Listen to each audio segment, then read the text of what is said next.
In the autumn of 1892, just outside Helena, Montana, a hill above a line of old mining tunnels gave way after 3 days of cold rain. It did not collapse all at once. First came a sound the workers later described as a deep tearing under the ground, like wet canvas being ripped beneath stone. Then the slope shuddered. Timber braces snapped, a section of earth slumped into the ravine, and for a few long seconds, nobody moved. The first man down the path was not a foreman or a sheriff. It was a lantern carrier named Eli Voss, a quiet laborer whose job was usually to keep flame and count tools, not make discoveries. He stepped through slurry, broken boards, and loose shale, expecting to find crushed tunnel beams. Instead, he stopped in front of something pale jutting from the mud. At first, he thought it was timber stripped by the slide. Then he saw the curve, then the socket, then what looked like a row of teeth half buried in wet clay. Not animal teeth, not anything he had seen in the camps or on ranch land or in butchered carcasses hauled through town. Human, or close enough to freeze him where he stood. Only too large, much too large. The jaw was said to be wider than a shovel blade. A piece of skull sat under it like a cracked basin. One exposed arm bone, according to later retellings, ran so long that one of the men laid his pickaxe beside it to compare lengths. The pick came up short. By sundown, word had already started spreading through the edge of Helena. A cave-in, bones in the hill, bones deeper than the tunnels, bones too large to belong to any miner lost in the shafts, the kind of rumor that should have burned through saloons for weeks. But it didn't, because by morning the site was under guard. That is the part people remember. Not the rain, not the collapse, not even the size of what was seen in the mud. They remember the speed. A wagon arrived before dawn, then another, not loaded for rescue, loaded with canvas, crates, and men who did not wear mine clothes. Witnesses later disagreed on the insignia. Some said military, some said federal, some said private security from the companies, but nearly all agreed on one detail. Nobody was allowed near the slope after sunrise. And just like that, the story split in two. The official version said the collapse had exposed unstable debris, animal remains, and dangerous gas pockets left by abandoned workings. The area was sealed for safety. That was all. But the other version, the one that survived in fragments, said the hill had opened onto something older than the mine, something shaped, something walled, something with bones inside that did not fit the history of the place, or the people, or the size of the tunnels running beneath Helena's edge. So the question is not just what they found when the hill collapsed. The real question is why the story had to be controlled before the town was fully awake. Because if all they uncovered was rubble, then why the guard? Why the crates? Why the sudden silence? And why, in the years that followed, do scattered mentions of the incident appear only in side notes, private letters, and local recollections, while the main record goes strangely thin? Somewhere between the mudslide and the morning lockdown, a simple mining accident became something else, something buried, something managed, and if the first witnesses were telling even half the truth, then Helena did not just uncover bones that day. It uncovered a problem. To understand why that matters, you have to understand Helena as it was then. This was not some sleepy settlement sitting outside the currents of history. Helena was a boomtown built on extraction, speculation, and hidden layers. Gold had pulled people in. Tunnels followed. Basements deepened. Streets shifted. Foundations were cut into slopes that had already been cut before. And like so many fast-built American cities of the 19th century, Helena developed an underside almost as real as the city above it. Passages, storage corridors, old mine drifts repurposed as access ways, sealed shafts no one bothered to map carefully once the money moved elsewhere. A town like that breeds rumor naturally. But this case did not begin as rumor. It began with named men. Not all their names survived cleanly, and that alone is worth noticing. In later retellings, some names blur. Elias Voss becomes Elias in one account, E. Voss in another. A shift boss called Mercer appears in one handwritten note, but never again. A teamster's wife mentions the tall bones in the wet hill in a letter with no date on the last page. Little distortions like that happen with old stories, but they also happen when a story is pushed out of official channels and left to survive only in memory. One of the most repeated details came from a boarding house owner whose property overlooked the road leading to the slide. She claimed 6 men passed before dawn with long wrapped bundles on a mule cart, escorted by 2 armed riders. She did not say what was inside. She only wrote that the shapes were too straight for timber and too careful for ordinary dead. That phrasing matters. Too careful. Care is not how crews move trash rock, broken supports, or dead livestock. Care is how people move evidence, or relics, or things they do not want damaged because they still need to be understood. Then there is the matter of the tunnels themselves. Local descriptions suggest the collapse may have opened into a chamber offset from the mine route, not part of any known extraction vein. Workers reportedly noticed a difference in the air, less dust, colder.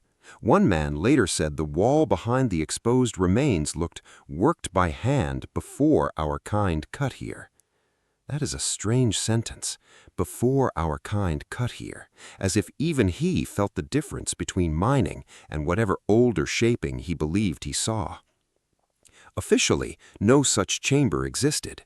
Officially, maps showed abandoned runs, unstable pockets, and routine hazards. Yet several later sketches, passed around in private, depict a hollow behind the slide face with what look like stacked stone lines deeper in the cavity. Not raw earth, not natural fracture, deliberate surfaces. That is where the story stops sounding like a grim accident and starts sounding like a closed door briefly forced open. And then there is the matter of the witness problem. When strange discoveries are fake, you usually get more noise over time, bigger claims, wilder details, people piling on. But in Helena, the opposite seems to have happened. Accounts narrowed, voices went quiet. The story did not expand into carnival legend right away. It contracted.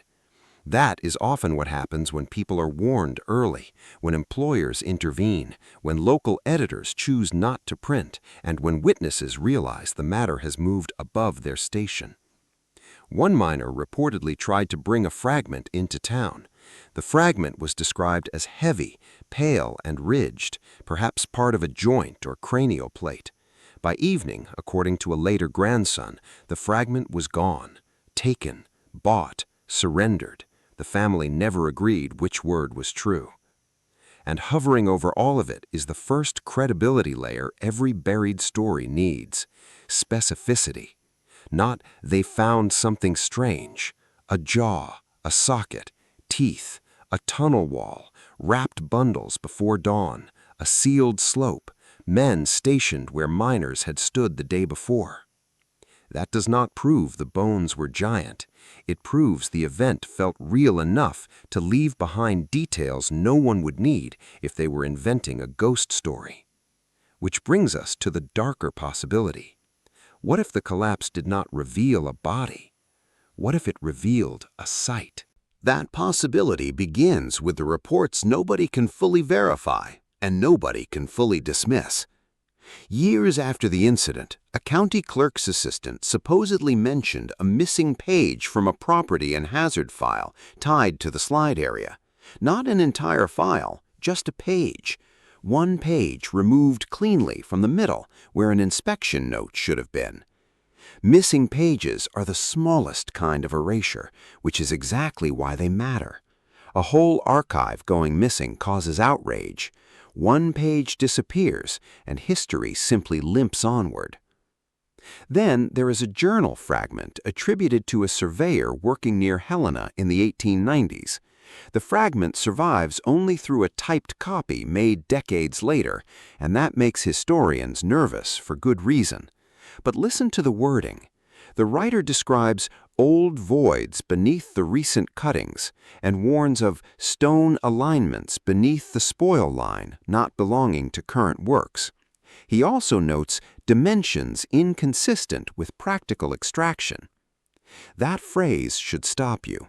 Not belonging to current works, inconsistent with practical extraction.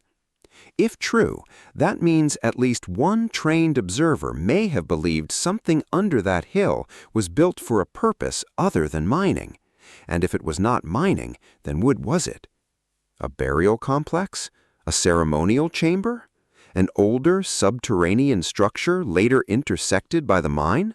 Or something even harder to classify?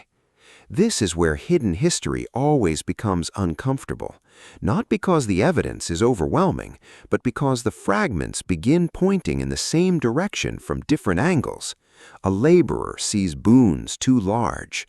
A landlady sees guarded bundles. A survey note mentions worked stone. A file page vanishes. A dangerous site is sealed with unusual speed. None of those details alone changes history. Together, they form a shape.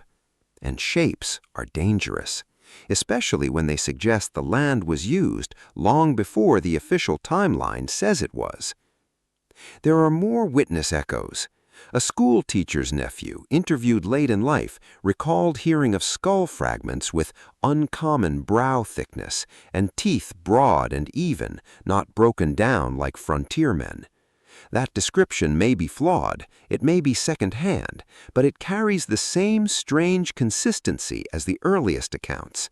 Not monstrous, not fantasy, anatomical, measured in pieces, compared by people used to bodies, tools, and hard material. Another thread involves the guard detail itself. People later argued over who gave the order, but nearly every version insists the men on watch were not simply there to keep townsfolk safe from a loose slope. They were there to keep eyes out. One witness claimed even local lawmen kept distance unless called forward. Another said notes were taken on anyone who lingered near the path. Again, maybe exaggeration, maybe not. But when stories are polished over time, they usually lose procedural details. Here, the procedural details remain. Who stood where? Who passed? What was carried? Who was turned back? Then comes the rehook no official summary can answer. If the bones were nonsense, why remove them at all? Why not let local doctors inspect them and settle the matter? Why not display the remains as a curiosity, if only to prove them human, animal, or misidentified? Why not publish measurements and end the rumor at its source? Silence only works when you believe explanation is more dangerous than mockery, and maybe that is what frightened them most. Not that the bones were large, but that they appeared in a place suggesting sequence. A lower layer, a deeper occupation, a human presence beneath the accepted human story of that hill. Because once you admit one hidden layer, people start asking how many others were paved over, tunneled through, or quietly sealed. And Helena, like so many old cities built fast on uneven ground, offers too many places where such questions could lead. By this point, the story stops being just about one hill outside Helena. It becomes part of a broader pattern that shows up again and again wherever the ground is cut too deep and the wrong thing comes out. A cave opened by blasting. A lower street found beneath a modern block. A sealed basement behind a newer wall. A chamber discovered during utility work, then filled before photographs spread. Different places, different decades, same rhythm. Discovery, confusion, authority, containment. Then paperwork so thin it feels deliberate. Helena fits that pattern almost too neatly. Look at the incentives. A mining city cannot afford destabilizing claims tied to land, title, ownership, or public panic. Investors want output, not mystery. Local officials want calm. Newspapers want what they are permitted to print without angering the wrong office or sponsor. If a collapse exposes giant remains inside an unregistered chamber beneath active ground, then the issue is no longer a curious find. It becomes a legal, financial, and historical threat all at once. Who owns the site? Who controls the remains? Who explains why an older structure sits beneath the known workings of the site? And worst of all, who answers when ordinary people begin wondering what else has been hidden under the city they thought they knew?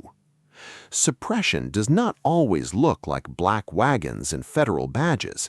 Sometimes it looks like delay, a closed road for safety, a short article buried on page 4, a coroner never called, a specimen transferred for study and never returned, a map updated without showing what was first seen.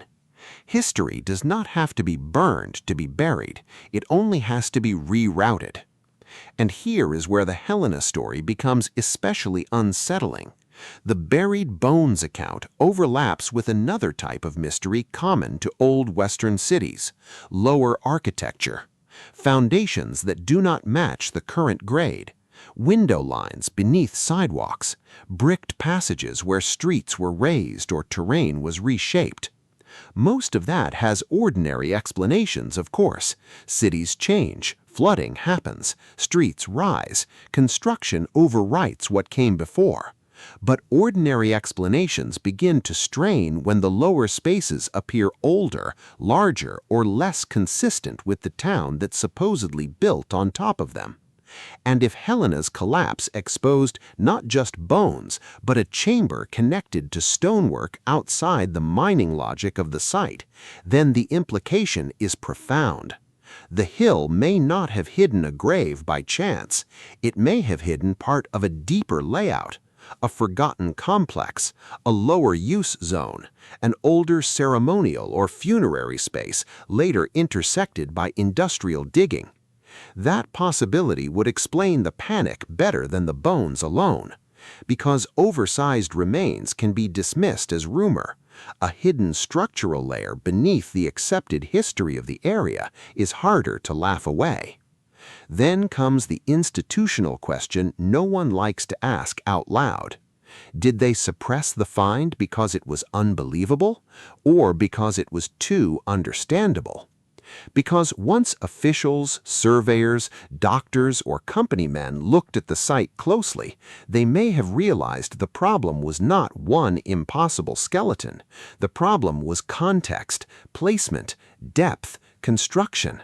The kind of context that can turn a curiosity into evidence. And evidence forces choices. Either revise the local story of the land or remove the part that threatens it. Most institutions choose the cheaper option. By the early 20th century, the Helena incident had already started dissolving into that foggy category where buried truths are allowed to survive only as folklore, not proven enough to teach, not dead enough to disappear.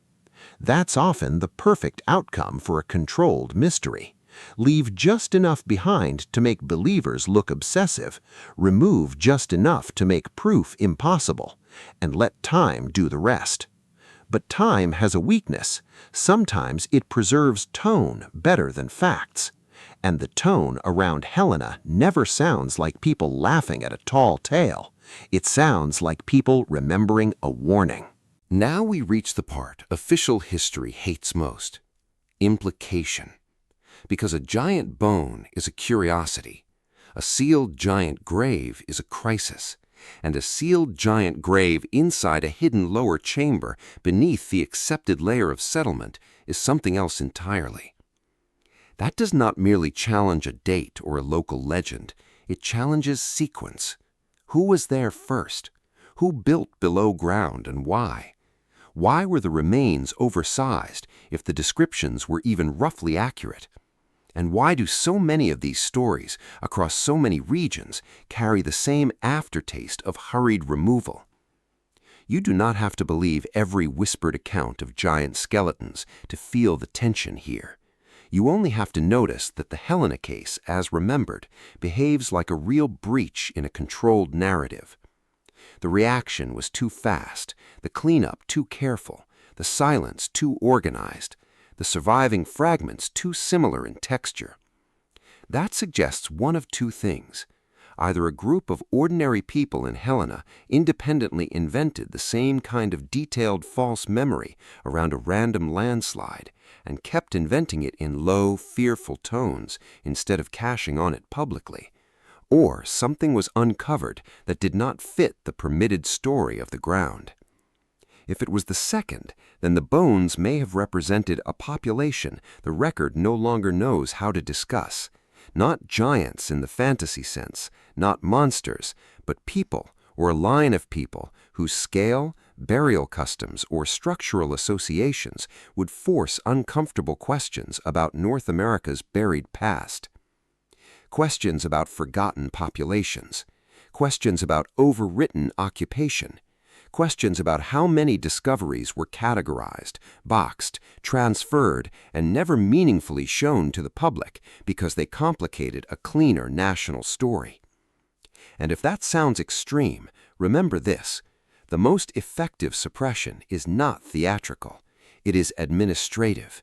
Labels changed, context removed, provenance separated from object, a skull in one crate, a field note in another, a map corrected, a witness discredited, a local editor persuaded.